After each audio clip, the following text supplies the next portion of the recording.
It's finally starting to look like lettuce.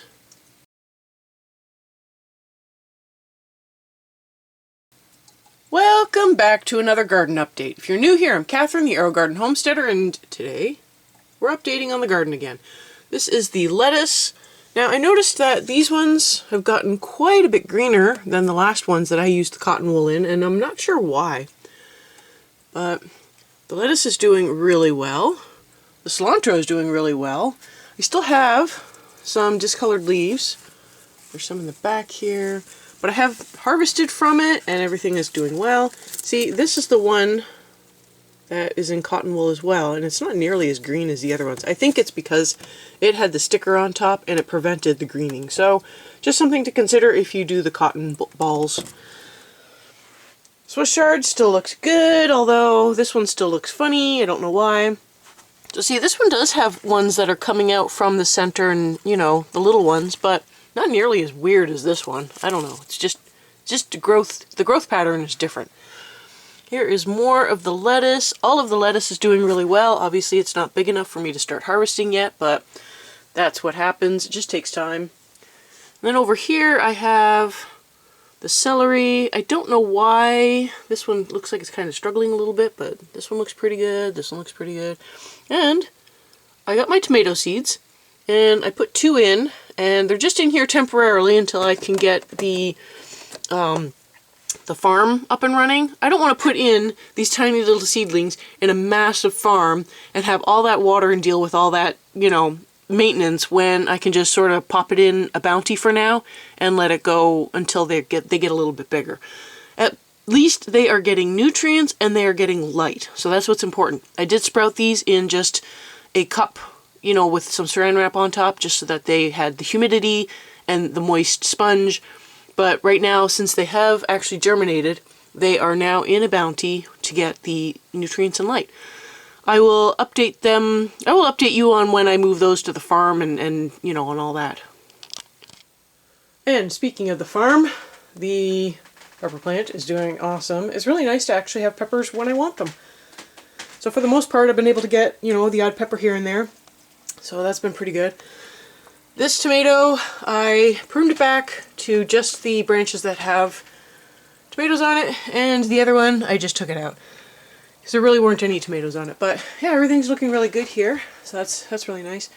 And I need to clean up this side so I can get those tomato seedlings going. But for now, I'll leave these here because they are thriving. They're doing so well. So I will take you outside and show you how that's doing. And it's a cold one this morning. Ooh, brr. And finally onto the outdoor garden. So my beans are trying. There's a couple of them. Actually, there's one over here that's a little higher. They're trying. There's no flowers on them yet, and some of them are doing really well, but it is a really cold one this morning, and I don't think I'm going to get any green beans this year, unfortunately. I probably should have started them a lot earlier, but yeah.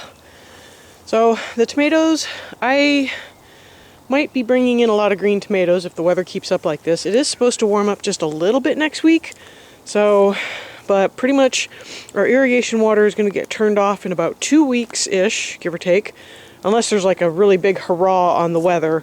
They're turning it off, and then at that point there's pretty much a chance of frost after that date. So yeah, I got some oh man, I got some split tomatoes down there, and something ate my tomato. That's just lovely. I guess the chickens can enjoy some tomatoes, but yeah. So I think the mini jalapeno I don't see any new flowers on it, and I've picked most of the peppers, so that one might just be done.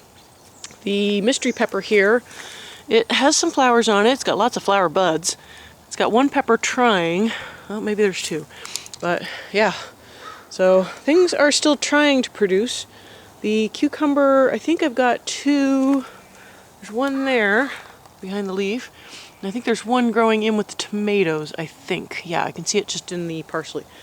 But yeah, we're kind of in the last hurrah for the garden. I'm probably going to have to try to come through this weekend and next weekend and just pick as many things as I can. I'm not amused with these tomatoes. They tasted good. Aw man, there's a slug up there. They tasted good, but they were very prone to splitting, which was really annoying. So, and then, yeah, the tomato cage didn't work. I don't even know if I have a zucchini in here. I don't think I do. My zucchini was not very productive this year, which is probably a good thing. But yeah, just no real zucchini going on. So it's pushing out a lot of growth, but I don't know if there's going to be time for it to grow anything. I should probably try to get this cage off, but the poor cage is just going to break. So, and then I did pull out a lot of the nasturtiums. I didn't pull this one, but I've been starting to go through and clean up the garden a little bit, so I'll probably try to go through and pull up that nasturtium. The kale is actually looking really good. It was looking really poorly. It had gone to seed and it was all like this weird thin leafed stuff, but now look at this. I mean, the plant looks really nice. So I'll probably go through and pull off some of the lower leaves at least, and maybe some of these side shoots that are not looking as great, and give those to the chickens. They'll enjoy that. So, and then over here in the raised beds, so these are spring onions that I just abandoned in the pot and they came back. These are the chives. They're flowering beautifully. So there's two different kinds in here. There's the round, I don't know if you can see, but this one's got a round, this is what I think of as chive. It's round. But the ones that are flat came from the Aerogarden, and they're doing fine. Those are the ones that are flowering actually, but it's really weird. I've never had flat leaf chive. This is basil. I kind of knew basil could get this big, but I didn't really realize basil could get this big. You know, you think, oh, basil, in your head, you know, oh, basil gets big. No, that's big. And the nasturtium is obviously self-seeding itself, just like the dill. So, and I don't think any of my onions or leeks or any of those things are going to do anything this year. I'm not even sure that something has been eating these. I just have a really hard time with brassicas. So those were the rutabaga, which I don't think is part of the brassica family, but it's got some nice tasty leaves that things like to eat. So, oh, and oh my gosh, that bloody squirrel. Yeah. I hate squirrels. I really hate squirrels. So I pulled out the tomatoes. Is that the squirrel? I pulled out the brassica that was in there. I found some walnuts. So I'm probably going to have to put something on this to help protect my beets and carrots. Oh my gosh. Hate squirrels. Okay.